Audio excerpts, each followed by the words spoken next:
행복한 안식일입니다. 가을이고 민족 고유의 명절인 추석이 되었습니다. 여러분들 추석인데 어떤 느낌이세요?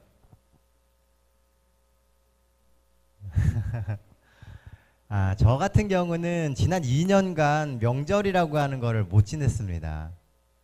이제 필리핀에 있으면서 명절을 못 지내다가 사실은 처음 맞는 명절입니다. 그래서 설레기도 하고 어떤 면에서 기대도 많이 됩니다.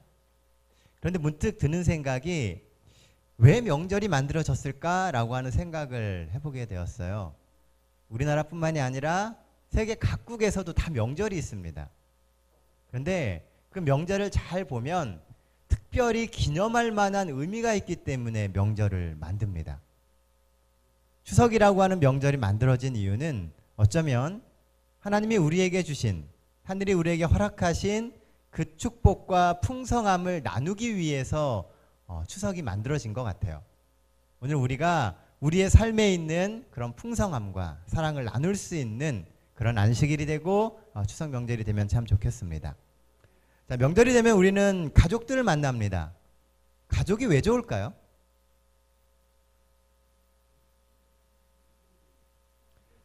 바쁘고 긴장된 삶을 떠나서 삶의 긴장을 좀 풀고 헐거워질 수 있는 곳이 가족의 품이기 때문인 것 같습니다.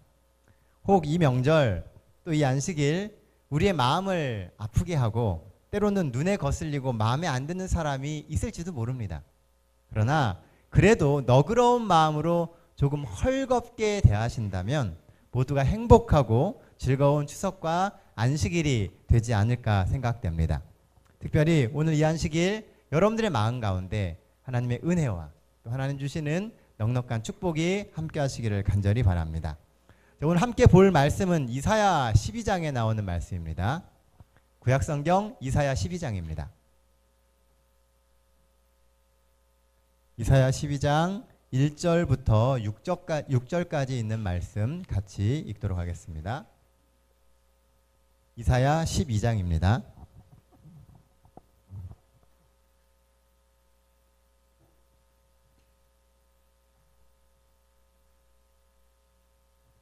우리 한 절씩 번갈아 가면서 읽겠습니다. 12장 1절입니다.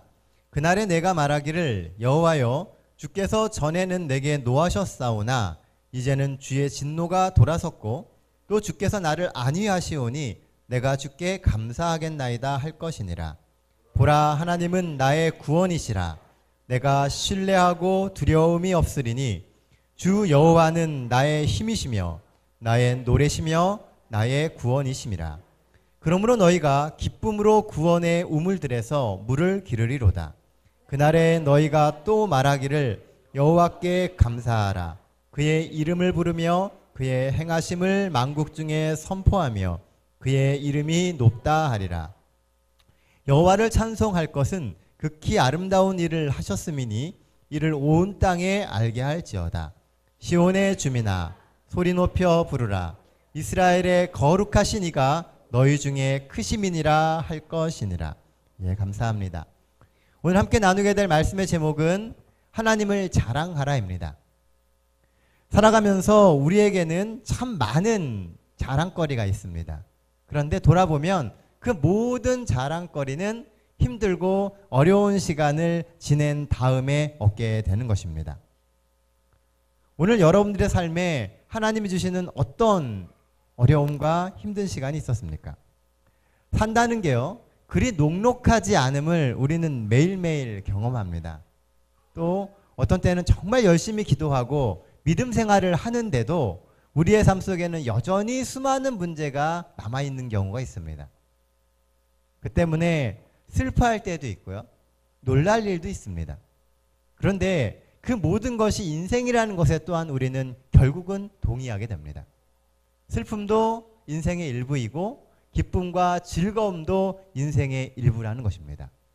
오늘 본문에서 우리가 살펴보고자 하는 첫 번째 기별은요, 하나님을 통해서 만족을 얻으라 하는 것입니다. 자, 2절 말씀입니다. 보라 하나님은 나의 구원이시라. 내가 신뢰하고 두려움이 없으리니 오늘 본문에 보면 이사야 선지자는 하나님을 신뢰하면서 내가 두려움이 없어졌다라고 이야기를 합니다.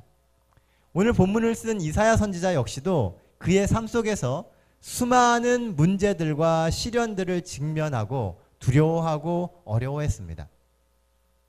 이사야 선지자가 활동하던 시대는요, 여러분들이 그토록 많이 들으셨던 그 바벨론 시대입니다.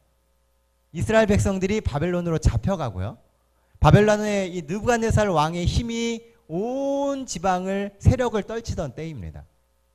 많은 이스라엘 민족들이 잡혀가서 노역을 하고 힘든 노예 생활을 하게 되었습니다.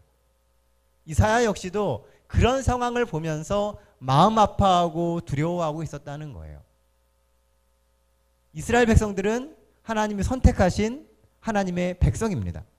그런데 이방의 나라의 포로로 끌려가고 그들에게 가가지고선 노역을 하면서, 강제 노역을 하면서 어려움 당하는 모습을 보게 될 때 이사야는 매우 불안했다는 겁니다. 그리고 두려웠습니다. 왜 우리에게 이러한 일들이 일어날까? 여전히 이스라엘 중에는 하나님을 신실히 섬기고 하나님의 뜻대로 살고자 하는 백성들이 있는데 왜 그 일이 그렇게 진행되는 것일까 하고 두려움과 의문을 가졌었다는 것입니다. 신앙생활을 잘하는데도 삶의 어려움이 계속될 때 우리는 불안하고 초조합니다. 내가 정말 이 신앙을 지키고 이렇게 갈 때 하나님은 정말 책임져 주실까?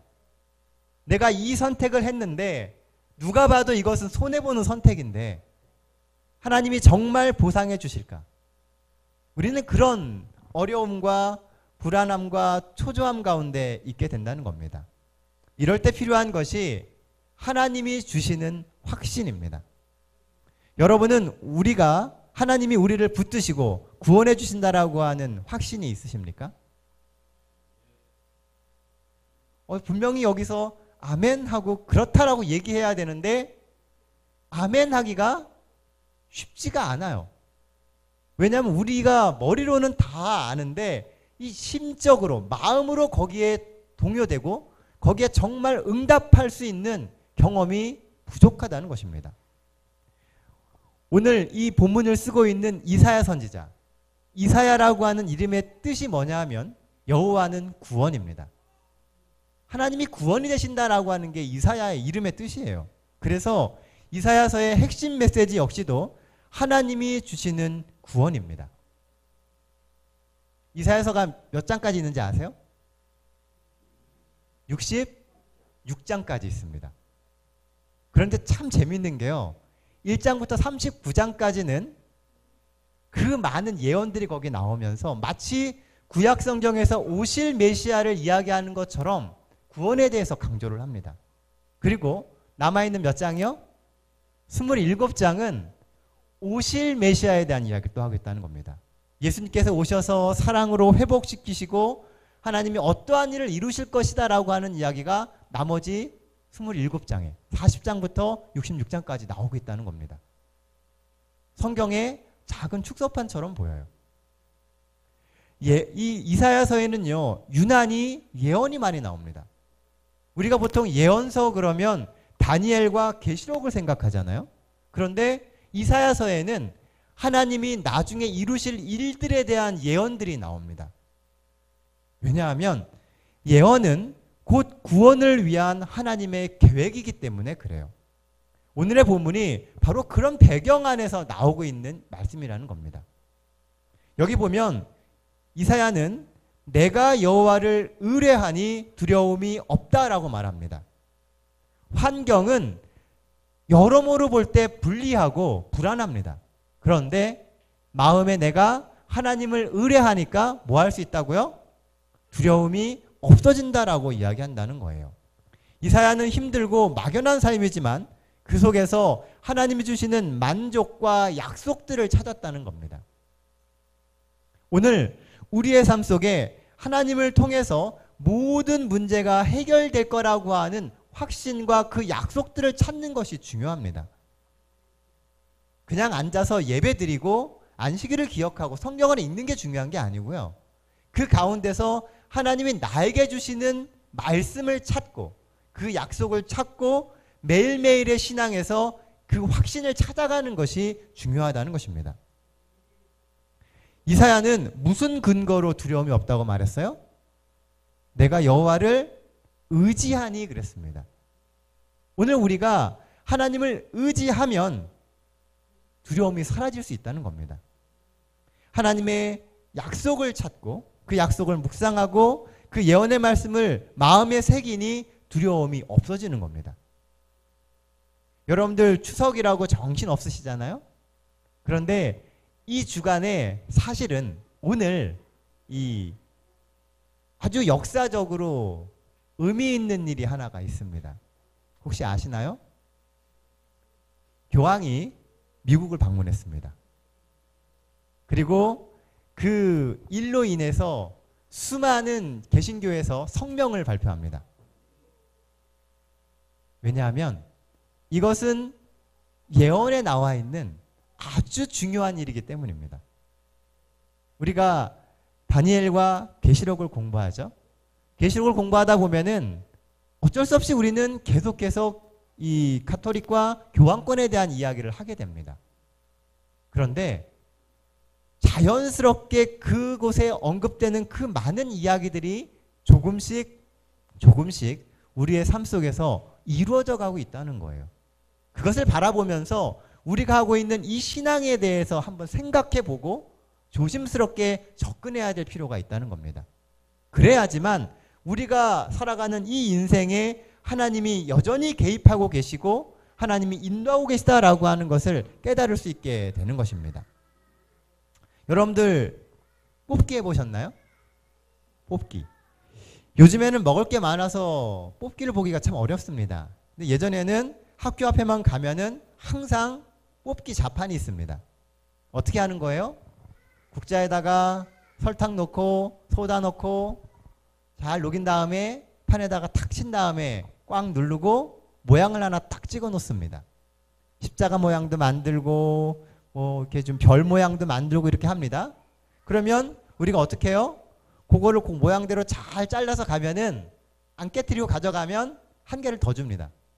그래서 침을 묻혀가지고 이렇게 잘라도 보고 그것도 잘 안 되니까 바늘 가지고선 콕콕콕콕 해가지고선 그 모양을 만들어 봅니다. 조심스럽게 접근하지 않으면요, 뽑기는 반드시 부러지게 돼 있습니다. 보니까 이 만들어진 틀 자체가요, 꼭 한 부분이 아주 얇게 돼 있습니다. 그래서 조금만 힘이 가면 부러지게 돼 있어요. 마찬가지로요, 우리가 살아가는 이 신앙생활에도 이 뽑기하고 아주 유사합니다. 그냥 보면은 참 근사해요. 그래서 거기서 내가 원하는 뭔가를 뽑아내려고 하면은 조심스럽게 접근하게 되고 그것을 이렇게 열심히 집중해서 합니다. 그런데 꼭 중요한 순간에 거의 다 잘랐는데 똑 하고 부러집니다. 정말 주의를 많이 기울이지 않으면은요, 부러지게 돼 있어요. 우리의 인생도 모든 게 다 잘 되는 것처럼 보이지만 아주 중요한 순간에 요게 아주 거의 마무리되고 요것만 통과하면 될 것 같다고 하는 딱 거기서 항상 걸립니다. 인생은 만사가 다 사실은 위태로운 상황 가운데 있는 거예요. 그래서 부러질 위기가 참 많은 것이 우리네 인생입니다. 그래서 모든 삶은 하나님의 말씀의 테두리를 따라서 강제가 아닌 순리를 따라 나아갈 때 빛을 발하게 되어 있습니다. 여호수아 1장 8절에 보면요, 이 율법책을 내 입에서 떠나지 말게 하며 라고 이야기합니다. 하나님의 말씀을 내 입에서 떠나지 않게 하고 내 손에서 떠나지 않게 할 때 삶의 희망이 보이고 나아갈 길들이 보이는 겁니다. 그리스도인들은 성경적인 생각을 해야 되는데요, 성경적인 생각을 하려면 성경을 많이 읽어야 됩니다. 우리의 생각의 그릇을 비워두면요, 그 자리에는 항상 불순종의 생각이 들어오게 됩니다. 그리고 비성경적인 생각이 우리의 머릿속을 꽉 채우게 되어 있어요. 왜냐하면 우리가 접하는 참 많은 것들은요, 반성경적인, 비성경적인 것들입니다. 도리어 세상에서는 성경적인 사고를 하는 것이 굉장히 시대착오적이고 시대에 뒤떨어져 있다라고 이야기를 해요. 어떤 면에서 정말 하나님께서 내 삶에 오셔서 그 일을 이루실 수 있을까? 라고 하고 믿는 것이 세상의 시각에서 어리석어 보일 수 있다는 겁니다. 그런데 하나님의 눈을 가지고 하나님의 약속을 믿고 조심스럽게 인생을 접근해가는 사람에게는 실패가 없습니다. 부러질 듯 하지만 부러지지 않고 끝까지 그 뽑기의 끝을 볼 수 있는 것처럼 인생의 결과를 볼 수 있게 된다는 것입니다. 진정한 만족은요, 하나님의 약속에 대한 확신이 있을 때 우리의 마음에 머물게 됩니다. 또한 그리스도인의 정체성은 말씀으로 철저히 묵상할 때, 무장하게 될 때 그 뿌리를 찾을 수 있게 되는 것입니다. 우리의 만족은 하나님의 약속으로부터 오는 거예요. 하나님의 약속을 찾고 그 약속을 믿고 그 약속을 위해서 기도하게 될 때 하나님이 여러분들의 삶에 오셔서 그 약속을 이루어지는 경험을 하게 되신다는 것입니다. 그러니 약속을 묵상하십시오. 하나님이 나에게 어떤 약속을 하고 계신지, 하나님의 말씀을 찾아서 어떤 순간에도 그분이 우리와 함께 하시며 우리를 지키신다라고 하는 하나님의 약속을 믿고 약속을 찾고 가게 되시는 우리 동백교회 모든 성도들 되시기를 간절히 바랍니다. 우리는 약속의 백성이 되어야 합니다. 우리의 만족은 그 약속으로부터 오는 것입니다. 우리가 불안하고 어지러운 인생 가운데 살고 있지만 그 인생을 해결하실 수 있는 분은 하나님이십니다. 사람의 마음을 바꾸고 상황을 뒤집으실 수 있는 분은 오직 하나님밖에 안 계세요. 우리의 능력으로는 불가능합니다. 그러니 하나님께 기도하며 하나님의 약속을 붙들게 되시는 우리 모든 성도들 되시기를 간절히 바랍니다. 본문에서 말하는 두 번째 기별은 하나님이 내게 하신 일을 사람들에게 알리라 하는 것입니다. 5절 말씀입니다. 여호와를 찬송할 것은 극히 아름다운 일을 하셨음이니 이를 온 땅에 알게 할지어다. 하나님이 오늘 우리의 삶 속에서 이루시는 그 일을 세상에 알리게 될 때 우리가 나아갈 길과 우리의 만족은 더욱 커지게 된다는 겁니다. 그리스도인의 사명 가운데 하나는요, 하나님이 내게 하신 일을 실천하며 보여주는 것입니다. 옛날에 아주 신기한 이 반지 하나를 가지고 있는 아버지가 있었습니다. 이 반지는요, 끼기만 하면 아주 성격이 온유해지고 겸손해져서 모든 사람에게 사랑을 받을 수 있는 그런 반지였어요. 이게 귀중한 반지다 보니까 아버지는 또 아들에게 그 반지를 전해주고 그 아들은 그 아들에게 전해집니다. 그렇게 하면서 대대로 물려지면서 한 가문의 가보가 되게 되었어요. 그런데 어느 데서인가 이 아버지에게 아들이 셋이 생긴 겁니다. 한 번도 그런 적이 없었는데 3명이 생기게 된 거예요. 그래서 이 아버지가 고민하기 시작했습니다. 누구에게 이 반지를 줄 것이냐. 그래서 어떻게 해요? 가서 똑같은 반지를 2개를 더 만들었습니다. 그리고 3명에게 나눠주죠. 자, 그러면 누가 진짜 반지를 갖게 되었을까요? 아무도 모릅니다. 어떻게 알 수 있어요? 그 자녀들이 어떻게 사는지 삶의 모습을 보면 누가 진짜 반지를 가졌는지 알 수 있습니다. 3명의 아들은 자기가 가지고 있는 그 반지가 진짜라고 하는 것을 증명하기 위해서 더 겸손해지고 더 온화해지고 사람들에게 칭찬받을 수 있도록 살았다고 합니다. 그래서 3 아들 모두가 다 정말 진짜 반지를 가진 사람이 되었다는 거예요. 오늘날 우리 역시도 신앙이라고 하는 반지를 끼고 있습니다. 다 가지고 있는 반지처럼 보여요. 어느 반지가 진짜 반지인지 모릅니다. 우리가 진리를 외치고 하나님의 말씀을 외치고 있지만 누가 정말 그 진리 가운데 살아가고 있는지, 누가 정말 그 말씀의 반지를 가지고 말씀을 진리로 믿으며 삶에서 실천하고 있는지 우리는 모릅니다. 어떻게 알 수 있어요? 시간이 지나가면서 그 사람이 맺어가는 삶의 열매들을 보면 우리가 알 수 있게 되는 것입니다. 하나님이 오늘 우리에게 하나님께 그리스도인으로서 걸맞는 인품과 행동을 갖추라고 이야기하십니다. 우리의 삶 속에서 하나님이 이루신 그 일들을 실천하며 보여주라고 이야기하시는 거예요. 오늘 하나님이 내게 이루신 일들을 세상에 보여주십시오. 내 삶에서 하나님이 어떠한 분인지를 보여주는 삶을 살게 되시길 바랍니다. 사실 명절은요, 신앙이 다른 가족들이 모일 때는 참 어색하기 짝이 없는 시간입니다. 제사를 드려야 될지 예배를 드려야 될지 애매하죠. 아침에 일어나서 뭔가를 해야 되겠는데 제사를 드려야 될지 예배를 드려야 될지 모르겠어요. 또 재림신앙을 하고 있는 우리들은 이 음식 문제도 좀 불편합니다. 이거를 준비를 해야 되나 말아야 되나 고민이 막 생기는 그런 시간들을 갖는 것이 명절이에요. 그러나 명절은요, 일가 친척들이 다 모이고 또 가족들이 같이 한자리에 모이는 시간입니다. 그래서 우리가 그리스도인이 되어서 얼마나 아름다운 삶을 살고 있는지 보여주기에 아주 좋은 시간이기도 하다는 것입니다. 그리스도인은 믿음으로 세상을 바꿔가는 사람입니다. 여러분들의 믿음이 세상을 바꾼다라고 하는 것을 보여줄 수 있는 시간이라는 거예요. 많은 사람들을 만나고 우리가 있는 그곳에서 하나님이 주신 꿈과 비전을 나누게 되시기를 바랍니다. 처음에 꿈과 비전이라고 하는 것은요, 이야기하면 허무하게 보입니다. 허망하게 보여요. 그게 진짜 되겠느냐라고 이야기하죠. 네가 말하는 그게 진짜 이루어진다면 내가 내 손에 장을 지진다라고 이야기할 수 있을 정도의 일들이 우리에게는 약속되어 있다는 겁니다. 여러분들이 그 꿈을 이야기할 수 있게 되시기를 바라요. 믿음은 그런 꿈과 비전으로부터 시작되게 됩니다.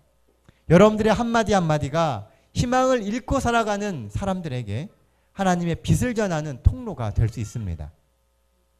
모두가 다 삶의 문제로 힘겨워해요. 명절이라고 하는 그 짧은 기간을 통해서 그들은 쉼을 얻기를 원하고 그들의 삶의 돌파구를 찾기를 원합니다. 어쩌면 희망이 없던 많은 사람들이 그들의 삶에서 뭔가 변화를 할 수 있는 그 이야기를 누군가 해주기를 기다리고 있다는 거예요.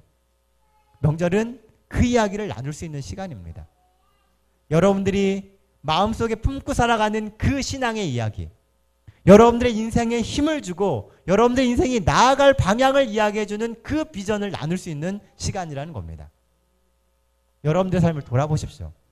하나님이 어떻게 인도하셨는지 그 경험을 이야기해주며 위로해주게 되시길 바랍니다.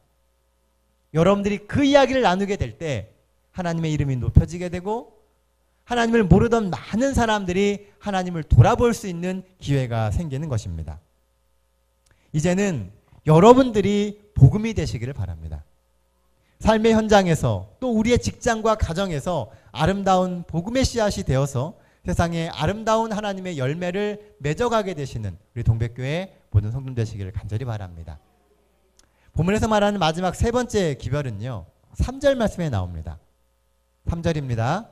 그러므로 너희가 기쁨으로 구원의 우물들에서 물을 기르리로다. 성경을 읽다 보면은요, 기쁨으로 뭔가를 하라고 하는 이야기가 참 많이 나옵니다. 기쁨이라는 말과 반대되는 게 뭐예요? 슬픔, 눈물입니다. 그런데 기쁨과 슬픔은 사실은요, 종이 한 장 차이입니다. 우리는 기쁨과 슬픔이 극과 극이라고 이야기를 하지만 돌아보면 마음과 상황에 따라서 기쁨과 이 슬픔은 금방금방 바뀌게 되는 것입니다. 본문에 보면은요, 구원의 우물들에서 물을 기르라고 이야기를 합니다. 이 이야기는 구원의 근원이 되시는 하나님으로부터 구원을 얻어가라고 이야기하시는 거거든요. 자, 여러분들 우물에서 물 길러 보셨나요? 네, 우리 연세 드신 분들은 해보셨을 것이고 또 젊은 분들은 뭐 우물을 본 기억도 별로 없으실 겁니다. 그렇죠? 우물을 기르려면 어떻게 해야 되죠? 예, 허리를 숙이고 두레박을 우물 깊숙이 바가지를 내려야 됩니다. 그리고 그 물을 떠내야 돼요. 그런데 우물에 내리는 두레박 치고요, 이 큰 두레박이 없습니다. 다 조그매요. 그리고 무겁기는 왜 이렇게 무거운지요? 그럼 내려서 계속 뭘 해야 돼요? 내린 다음에 끄집어 올리고 또 내린 다음에 끄집어 올리고 계속해서 지루해도 반복해서 그 일을 해가야지만 물동이가 차간다는 겁니다. 우물에서 물을 기른다고 하는 것은요, 결코 쉬운 게 아니에요. 사실 이스라엘의 우물은요, 우리나라의 우물과는 모양이 조금 다릅니다. 저도 가보지는 못했어요.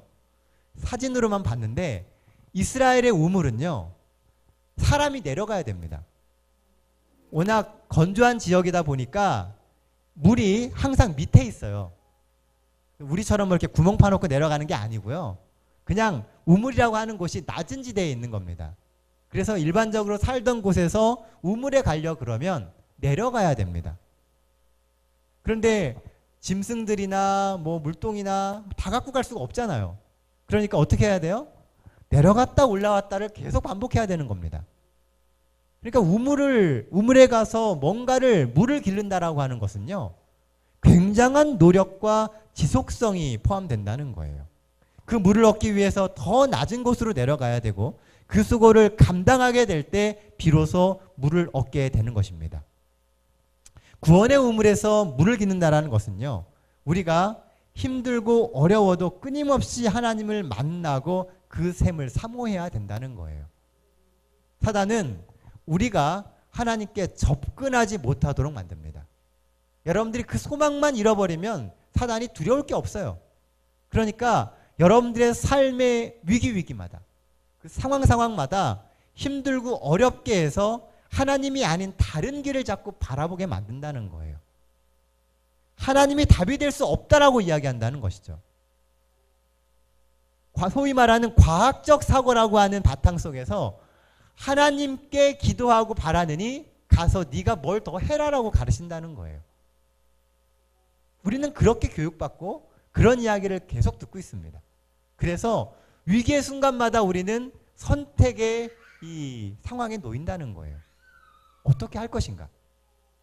하나님을 믿고 기다릴 것인가? 아니면 내가 움직일 것인가? 우리는 이 문제가 결코 쉽지 않다는 것을 압니다. 그러나 성경은 하나님께 와서 계속 구원의 우물을 길러가라고 이야기합니다. 언젠가 여러분들의 물동이가 차게 됩니다. 하나님을 지속적으로 만나면 하나님이 계속해서 여러분들의 물동이에 하나님의 구원의 은혜를 채우시게 될 것입니다. 여러분들의 상황과 여러분들의 삶의 문제가 아무리 힘들고 우리를 지치게 한다 하더라도 하나님께 소망을 두며 지속적으로 하나님을 만나십시오. 지속적으로가 중요합니다. 변화와 개혁은 한순간에 일어나지 않습니다. 지속적으로 만나게 될 때 변화가 있게 되는 거예요. 왜 하나님이 우리에게 지속하라고 하실까요? 그냥 한 번에 다 주시면 좋잖아요. 하나님 잘 믿고 신실하게 살면 뭐든지 콱콱 채워주시면 다 믿을 거 아닙니까? 그런데 왜 하나님은 지속성을 자꾸 우리에게 요구하시는 걸까요? 왜 주셔도 한 번에 확 주시지 않고 마치 찔끔찔끔 주시는 것처럼 느껴지느냐는 거예요. 하나님은 우리가 하나님과 진심으로 만나기를 원하시는 겁니다. 여러분들의 소망이 물질과 성공이 아니라 하나님이 되기를 원하시는 거예요. 그래서 우리가 하나님을 구할 때 그 모든 것을 채워주시는 그 경험을 하라는 것입니다. 요셉도 그랬고요. 다니엘도 그랬습니다. 하나님과의 신실한 관계가 맺어지니까요. 그 다음에 하나님이 모든 것을 채우셨습니다. 그들은 역사적으로 봤을 때 성공했던 사람입니다. 그들의 성공의 배경에는 하나님을 지속적으로 만났던 것이 있다는 거예요. 또한 여기서 우리가 하나 더 주목해 봐야 될 것이 있는데요. 구원의 우물들이라고 하는 표현입니다. 그냥 구원의 우물이 아니고 구원의 우물들이에요. 끝에 들이 붙었다는 얘기는 무슨 얘기예요? 여러 개라는 이야기죠. 어느 곳에 가서 딱 한 가지 방법으로 하나님을 만나고 그 능력을 얻을 수 있는 것이 아니라는 겁니다.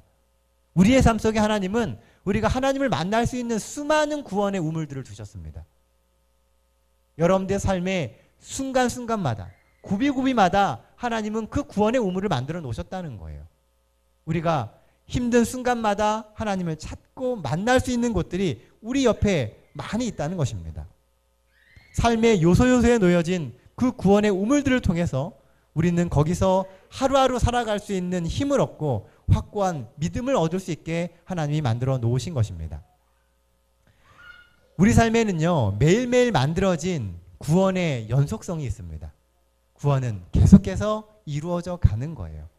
예수 그리스도께서 피의 값으로 남겨두신 구원의 열매들이 우리의 인생의 구석구석에 있습니다.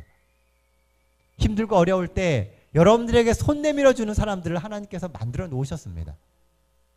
사람을 통해서 오는 것이 아니라 사실은 하나님이 여러분들을 위해서 준비해 놓으신 거예요. 너무 지치고 너무 쓰러지지 않도록 하기 위해서요. 어렸을 때 소풍을 가면은요, 항상 보물찾기를 합니다. 보물찾기 좋아하세요? 네, 전 별로 안 좋아합니다. 왜냐하면 잘 못 찾아요. 남들은 쉽게 잘도 찾는데 저는 잘 못 찾습니다. 그렇다고 제가 뭐 이렇게 보물찾기에 관심이 없느냐? 그것도 아닙니다. 찾으려고 하는데 못 찾아요. 그래서 원인이 뭘까라고 생각을 해봤습니다. 근데 원인은 아주 간단한 거였어요. 저는 당연히 이 보물은 어디에 있어요? 찾기 어려운 데 있을 것이다 라고 생각을 한 겁니다. 왜냐면 보물이니까요. 그냥 막 찾으면 보물이 아니잖아요. 그래서 항상 어려운 곳을 찾은 거예요. 그런데 보물은 어디에 있어요? 돌멩이 밑에. 고개 딱 돌리면 보이는 나뭇가지. 이런 데에 있습니다. 왜 그럴까요? 그 보물찾기를 하시는 선생님의 목적이 다르다는 거예요. 이 선생님은 보물을 못 찾게 만들기 위해서 보물찾기를 하는 게 아니고요. 보물을 찾게 만들기 위해서 보물찾기를 하는 겁니다. 그러니까 보이는 데다가 자꾸 두시는 거죠. 그런데 자꾸 어려운 방법만 찾으니까 보물을 못 찾는 것처럼 보이는 겁니다. 하나님은 오늘 우리에게 많은 보물을 준비해 놓으셨습니다. 그리고 찾으라고 이야기하세요. 근데 그 보물들이 찾기 어려운 곳에 있는 것이 아니라는 겁니다. 마태복음 13장에 보면은요, 밭에 보물이 묻혀 있다고 이야기를 해요. 근데 농부가 그 밭에 보물을 찾습니다. 어떻게 찾았을까요? 열심히 살다 보니까 그냥 찾아진 거예요. 하나님이 보물이 있는 곳으로 그 농부를 인도하시는 겁니다. 우리의 삶이 하나님께 매어져 있고 신실하게 살아가면 하나님이 그 보물이 있는 곳으로 우리를 인도해 가신다는 거예요. 여러분들의 인생에 하나님이 개입해 계십니다. 하나님이 계속 여러분들의 삶 속에서 여러분들의 삶을 한 방향으로 끌고 가신다는 거예요. 세상에는요, 우연이라는 것이 없습니다. 특히 하나님을 믿는 백성들에게는 우연이라고 하는 것이 없어요. 하나님의 계획입니다. 하나님은 여러분들을 구원하기를 원하시고요. 여러분들이 하나님 안에서 모든 것이 형통하기를 원하십니다. 그래서 길을 제시해 주시고 그 길을 가도록 계속 미시는 겁니다. 하나님의 그 푸시가 어떤 때는 너무 버거워요. 내가 살아온 방법과 내가 믿는 것과 너무 다른데 하나님은 자꾸 그 방향으로 미십니다. 왜냐하면 그것이 하나님이 주신, 준비해 놓으신 보물을 찾는 길이기 때문입니다. 복잡하게 생각하지 마십시오. 내 삶의 가장 쉬운 부분, 가장 눈에 잘 띄는 그곳에 하나님은 계십니다. 찾으려고 하는 모든 사람에게는 하나님이 구원의 복음이 되시고 찾게 하십니다. 신앙생활을 어렵게만 생각하고 자꾸 포기하려고 하지 마시고 그런 마음이 들 때마다 하나님의 구원의 우물로 가시기 바랍니다. 말씀을 들여다보고 하나님의 약속을 찾고 하나님이 나에게 가라고 하시는 길이 무엇인가 묵상해 보게 되시기를 바랍니다. 말씀의 우물에서 하나님이 주시는 평안의 물을 길어가십시오. 우리는 그렇게 평안을 누려야 하는 하나님의 백성입니다. 이 가을, 이 아름다운 한가위에 하나님은 우리에게 풍성함을 주십니다. 이 땅의 모든 사람들이 하나님이 허락하신 그 풍성함을 나누기 위해서 명절을 만들었습니다. 그 풍성함은 단순한 물질의 풍성함만이 아니라 마음의 풍성함이 같이 있어야 됩니다. 요즘처럼 온 세상에 영혼이 메말라가는 이러한 때에 그들의 영혼에 따뜻함을 줄 수 있는, 그들의 영혼에 희망을 줄 수 있는 그런 풍성함이 이 계절에 있게 되기를 간절히 바랍니다. 하나님의 구원의 우물에서 물을 깃고 그 우물의 능력으로 삶의 생명을 더해 가시는 우리 동백교회 모든 성도님 되시기를 간절히 바랍니다. 이제 말씀 정리하겠습니다. 첫째, 하나님이 주시는 만족을 경험하십시오. 하나님은 여러분들의 마음문 앞에 계십니다. 오늘 이 시간 용기를 내어서 하나님 앞에 여러분들의 남은 인생을 드리는 삶을 살게 되시길 바랍니다. 하나님이 여러분들의 삶에 만족을 채우실 겁니다. 내가 채우는 게 아니라 하나님이 채워주실 거예요.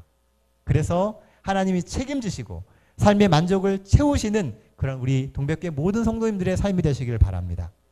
둘째, 하나님이 내게 주신 일을 세상에 알리며 사시기 바랍니다. 우리는 신앙이라고 하는 고리로 연결된 공동체입니다. 우리는 하나입니다. 하나라고 하는 것은 깨어지지 않음을 이야기하는 거예요. 우리가 하나님과 또한 하나입니다. 하나님은 절대 우리와 깨어지지 않으십니다.